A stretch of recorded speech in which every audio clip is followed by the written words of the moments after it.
Good morning, everyone, and welcome to the High Performing Woman Talk Show, where I love to celebrate the unstoppable force of high achieving women.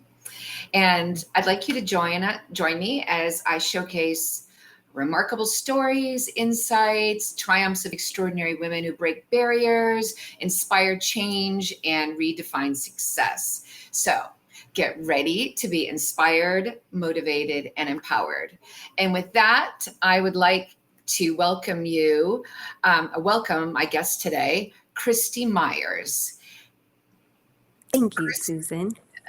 Christi is the CEO of Flow Integrative, and I am thrilled and so excited to hear about ketamine and also your unique journey. You are a professor, a former first responder, and now the CEO of a Cutting-Edge Ketamine Clinic and research organization. I mean, the definition of high performing. Tell me a little bit about the person, Christi. What is it that people don't know about you? I guess it's always unfolding, right? I am also a mom, and I'm raising two incredible kids who are my greatest teachers as well as my greatest triggers. Oh, yes. I for that as a mother of two. Yeah, I truly do believe it's just beginning. The last 25 years professionally was like the warm up for what's about to occur with building a better healthcare system and giving the kids a better opportunity to survive in the world out there. Absolutely. So before I get into everything that you're doing, I'd like to know a little bit more about you. Like, what is your definition of what it is to be a high performing woman or just a high performer? What does that mean to you? God, I guess it's really finding the balance between work and life. Otherwise, for me, it seems that you are one or the other and you're finding your way back, right? So it's how do you stay in center and truly doing what you're called to do as your purpose and passion, while also being and running the household and raising the children, which is by far a full-time job and completely underpaid. No kidding. And so what strategies or habits can you say that you have that have been achieving your success in life so far? I mean, we're going to go a little bit into your history, but you've been, a first responder, a professor. I mean, what is it? You've achieved a ton. What are some strategies that you've used or habits that you have that, are really underpinning your success? For sure. Well, it's only in self-reflection back, Susan, that I really see that initially it was a workaholic that just had a lot of grit. Yeah, that's a common theme with the women I work with. For sure. It's the relentless pursuit, right? And so what I didn't recognize then as younger self, right, is that the achievership was also just high performing avoidance of self. And so it's like, how many degrees could I have? How many things could I do? How much was I truly working or enmeshing myself in the grind? When in all actuality, I was just pushing myself further away from myself. And so it was during COVID that I recognized what it was like to sit in my own shit. And to truly cultivate what that meant to me, to step into purpose and find my passion. And that's not deducing that I wasn't in love with all the things that I was doing, but I don't really think I was present for it. Survival was the mechanism. Avoidance was professionalism. And so if that really wasn't success to me, I've been currently rehabbing my adrenal glands for the last 3 years because of how much I worked and learned how to professionally override myself. which were the So is basic this that needs. element of like, getting in touch with the I am enoughness Oh, of, for sure. I mean, well, I guess, and if I may unfold, my imprints were early with losing my father to suicide at the age of 15, which I can look back now and see that catapulted me into a profession of nurturing, but giving back to other people and still not understanding what that meant for me. And so as I professionally achieved, right, all in the same dimension, but many different areas categorically of profession, meaning I started with wildland fire. I transitioned into the medical side of it. I was working 4 jobs at one point to gain enough experience to be able to continue in school so that I felt secure enough in being there, right? It's that inner critic. It is the not enough, and not even recognizing that imprint until you have some major events in life that allow you to see from a higher state of awareness truly what it means to be alive. and and in doing all that, I burned the hell out of my adrenal glands, right? And so then I found myself in an area of menopause, in autoimmunity. And so I've really truly been now cultivating this self care at the same time becoming aware, right? And so that really was a lot of the fuel to find that balance between home and work, while also seeing the collapse of the systems and how to truly build a better healthcare system with utilizing away from the psychedelic. sick care into true healthcare, right? Yes, for sure. Yeah, I love what you're doing. But just one more question on that. I mean, you've talked about, um, some things that you've overcome right now, Yeah. and you've achieved a lot. Like, what do you think has been one of your biggest setbacks or challenges, and how have you overcome it? I mean, you did mention your grit earlier. So, Yeah. like, what has been one of your big setbacks or challenges, and what did you do? Well, in my profession, prior to creating Flow, I was one of the only females for decades. And with that, One of the only females for decades in what? in that dimension, right? I mean, in the fire academy, I think there was one other female out of 50. Okay. And Okay. so it was few and far between to have females in that profession. In the fire department, not as much so now, but in the late 90s and early 2000s, for sure, it was definitely an anomaly. And so you really had to prove your worth. And so that then became physical strength, right? And this mental strength, which then put you into such strong masculine energy that you don't even recognize that how far you're taking yourself away from femininity, or to find Right. that balance between the both. Which is So, very exhausting to oh, consistently do who you aren't, right? yes. Oh, yeah, for sure. Or to have this machismo, or to have to prove, right? Because to be stronger and or smarter, right? It was So, that was the philosophy. so when you're saying this challenge that you've overcome, the overcome of like succeeding in the firefighting space, but then again, it was succeeding but not succeeding. So how you've overcome that challenge is what, returning to your femininity, or what is that? Absolutely. Absolutely. And it's through modeling through the lens of my daughter. And so Give me an example there, or what do you uh, mean by that? well, I look back in my upbringing and I did not have a modeling of feminine energy, right? My mom was also a single mom. She worked her ass off, same similarity with pattern, right? And so then, as a latchkey, if you will, you were left to figure it out on your own. And so I took more to the masculine side, right? Because I was effortless, the tomboy side, those things. You just put your hair back in a ponytail. There was no makeup associated. And so in those developmental years, there was no imprint of the feminine, the softness, or whatever that looks like, right? Yeah. And so now to see that kids don't hear what you say, they watch what you do. Right. Right. And so now to show up like that, I see it emulated through my daughter. And so as I transform, so is she.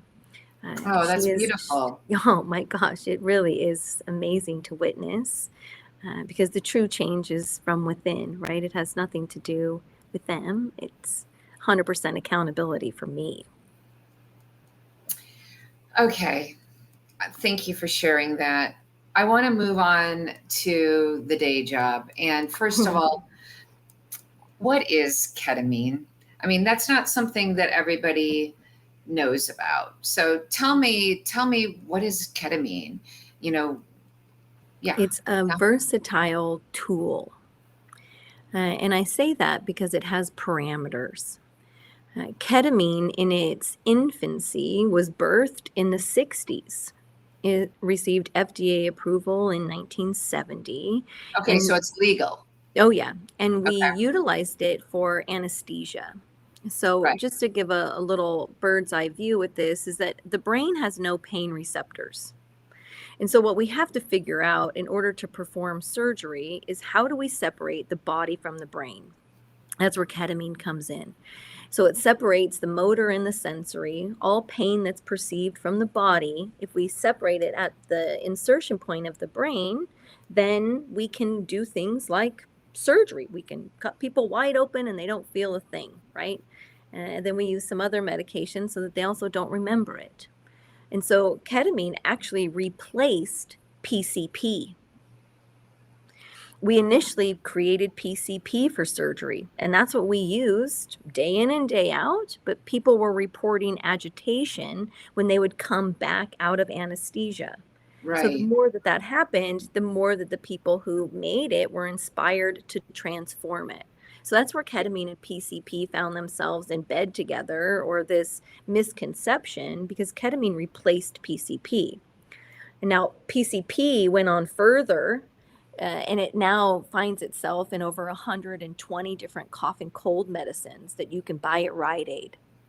PCP turned into DXM. Okay. That's cough and cold medicine. We're drinking that all day long, no questions asked. Fascinating. I Oh, never yeah, knew that. for Okay. sure. And so then ketamine, because of its efficacy, it then received FDA approval for anesthesia. Okay. And so now those doses, if you were to look at ketamine and anesthetic doses, they're about 2 to 3 times higher than what we're doing for the mental health component. So we're using ketamine sub-anesthetically. Okay. Okay. Well, that brings me on to my next question. Like, who can ketamine help, and how are you using it to help people? Right. In this question, I've meditated on so much, right? Because initially my answer was everyone. Well, that's not true, right? It can help people who are ready to be helped, who have gone down the traditional pathway of pharmaceuticals and antidepressants or antipsychotics, and they come to realize that it's just kind of band-aiding or temporarily medicating symptoms.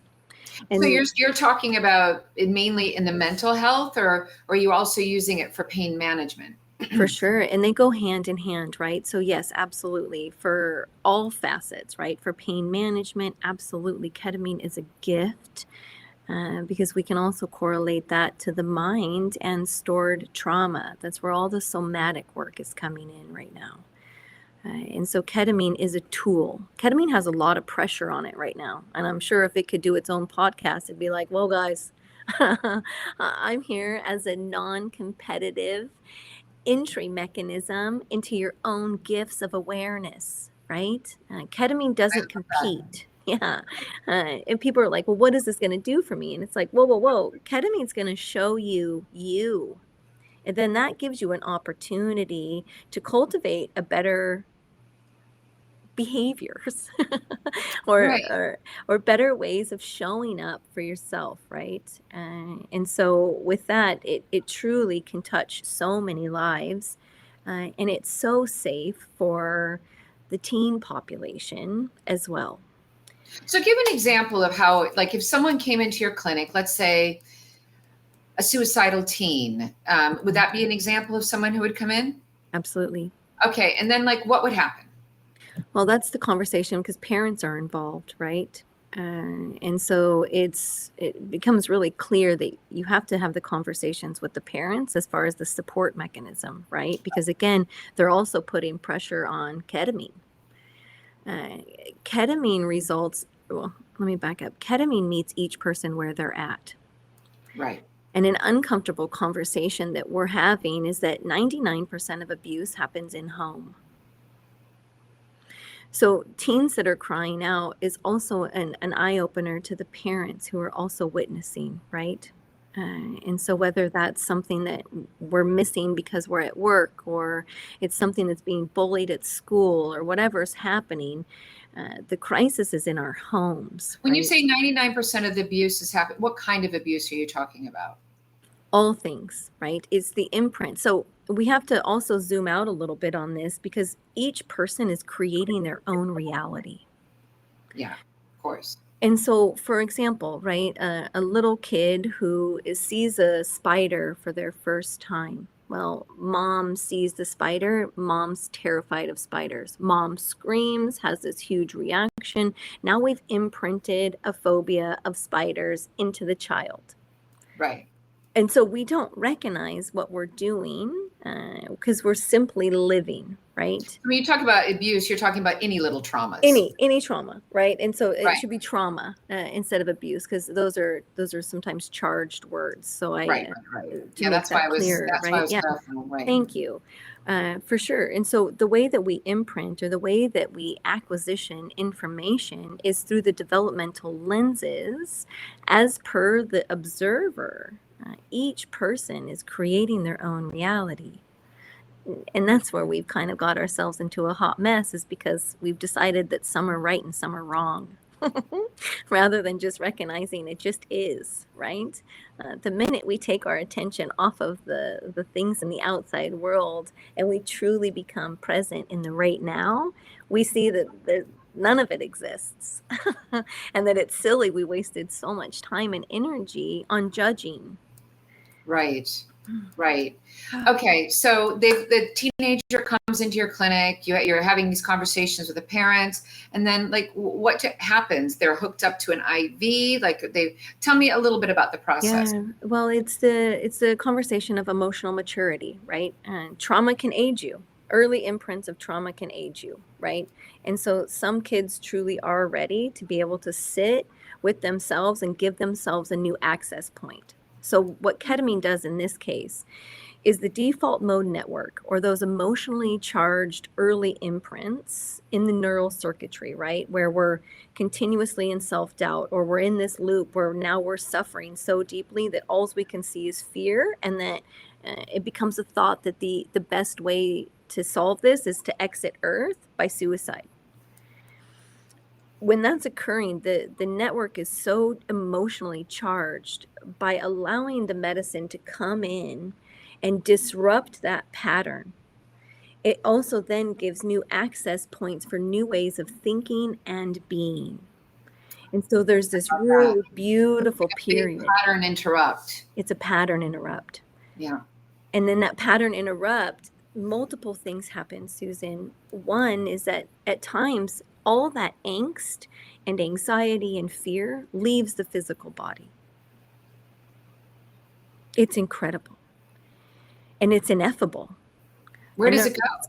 so many testaments. Well, energy is not created or destroyed. It just changes form.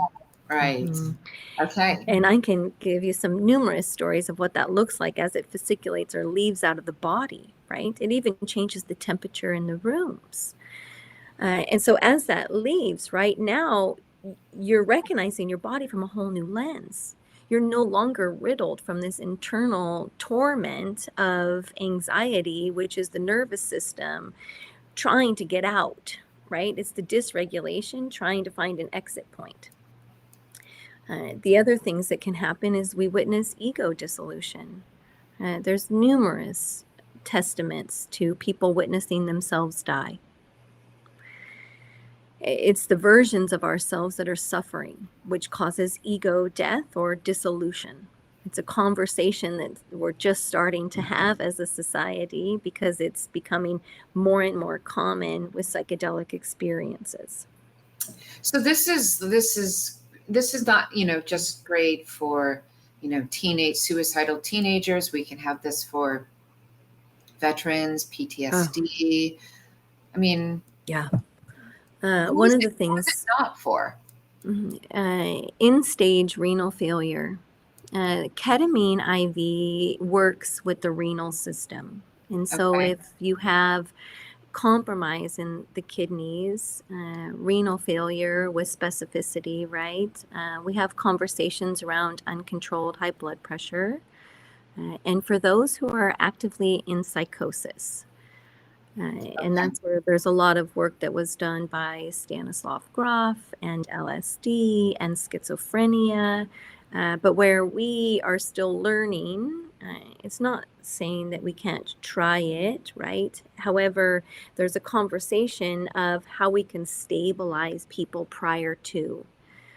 So if you're in a psychotic state or a state where you're confused as to who you are, and then you are disassociated, it has the potential to put you into purgatory, which then that's immense suffering because you now don't have a reference point of a true reality. And so that's where the assessments become really important initially so that we can truly see how we can stabilize you or refer you out to a higher level of care for stabilization and then revisit that conversation. Okay. So how is what you are doing? I mean, I know that ketamine treatment, it seems to be like it's very much a buzzword, at least here in California. Yeah. I know a lot of people are, looking to add this to their practice. I mean, what makes you different in what you're doing? I would like to say it's one is part of the process, right? We really make sure that we're doing our due diligence prior to opening you up or dropping you into the medicine. We also are the flagship clinic for the first third-party administrator as an employer-driven benefit. In 2022, That's amazing. it's So, amazing. so who offers this as an employee benefit?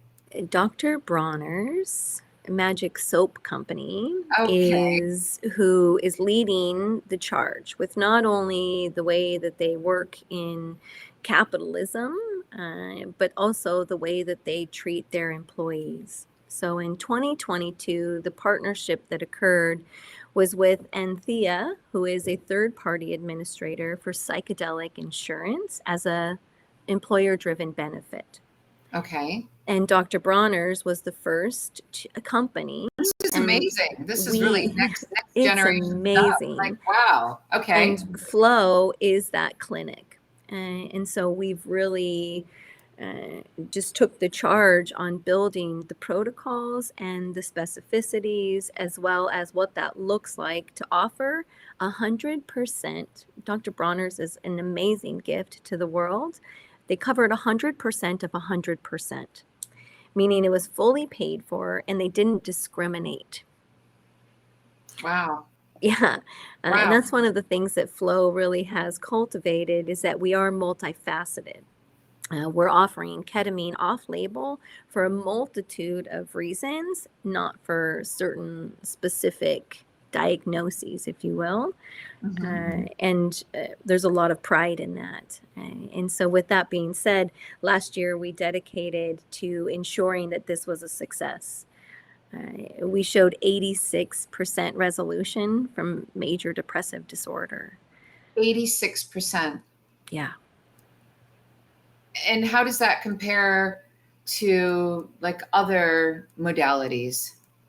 We haven't seen those kind of numbers since they originally 30 years ago released Prozac.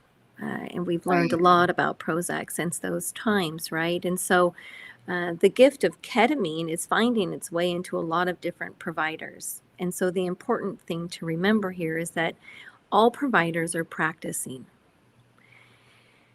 and not all of them practice the same. Right. So what are you doing to change that? And you talk Uh, about protocols and For insurance, sure. et cetera. It's the individualization, right? And so we're really taking the time to treat each person as they are.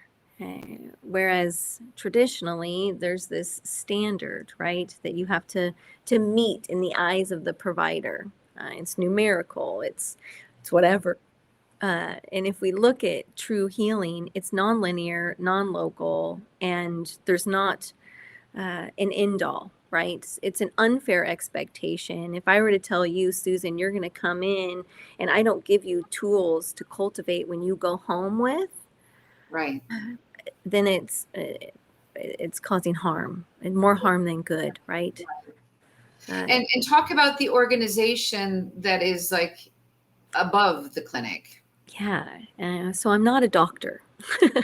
Right. And so the adherence of the corporate practice of medicine comes in. And so what I built in 2020 is 3 different companies. Okay. One is I built a medical practice for psychedelic wellness. And we are in network with Blue Shield and Blue Cross, and we are the flagship clinic for psychedelic insurance for Anthea. That's amazing. And that's the medical practice. Well, in the same breath, I built an organization that supports and runs all of the back office, if you will, as a non-physician from an organization. And that organization is truly the gift to building a better healthcare system. It's an overlay, meaning everything that I have built for this professional corporation or this medical clinic is the same thing that's available to all of the physicians and practitioners who are ready to incorporate psychedelics.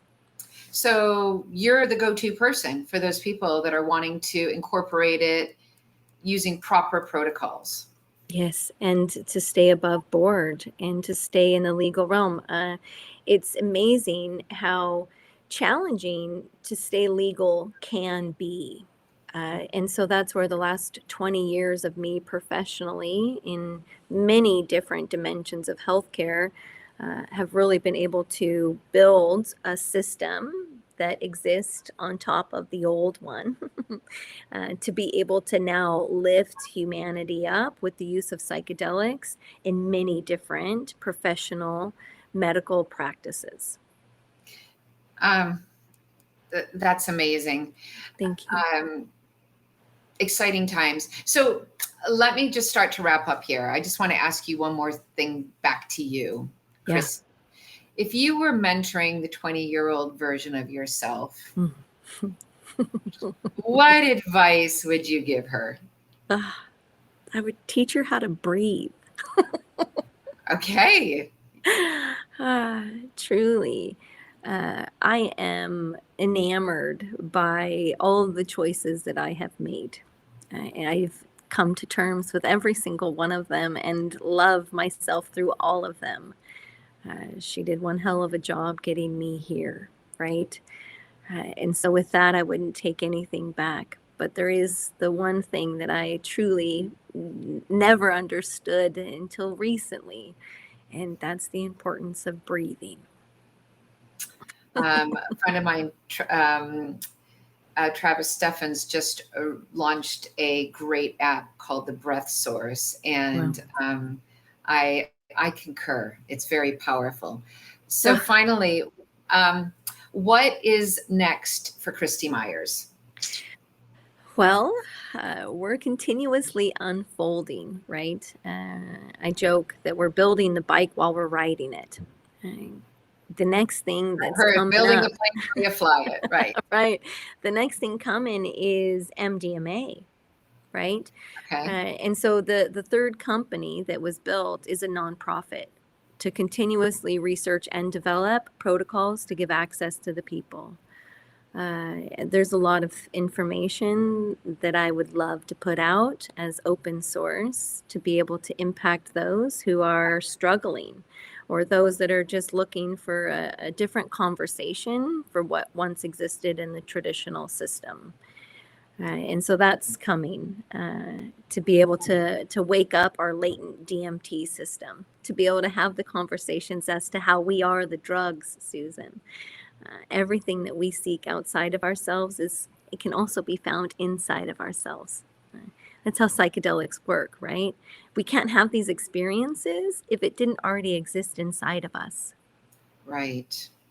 Okay. So what do you do? Are you raising money for this? Like, Yes. what is your vision?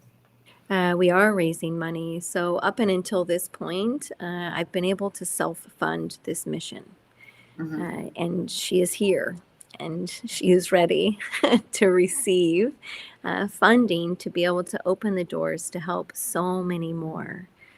So we are fundraising, and with that, it does touch all three organizations, so that we can give back. We can help those who are in these tough situations where they don't have the money to receive the help. But we also have to keep the lights on and continuously stay compliant and in the game. And so raising money is For like scaling, so you can roll out your protocols to other clinics and doctors. Absolutely.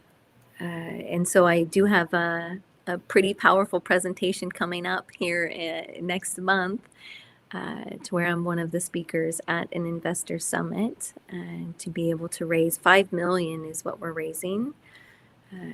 And I'm very excited for it. I'll have people, let's just put up your details. If people want to get details of that event, I know you mentioned it was October 5th, the MedTech Investor Forum in Newport Beach. And here are the details to get in touch with you if people need more information. Absolutely. Thank you so much, Susan. Oh, thank you. That was amazing, and thrilled to have you and have you share your wisdom. So thank you, Christi, and best of luck. Yeah, thank you. Okay, bye.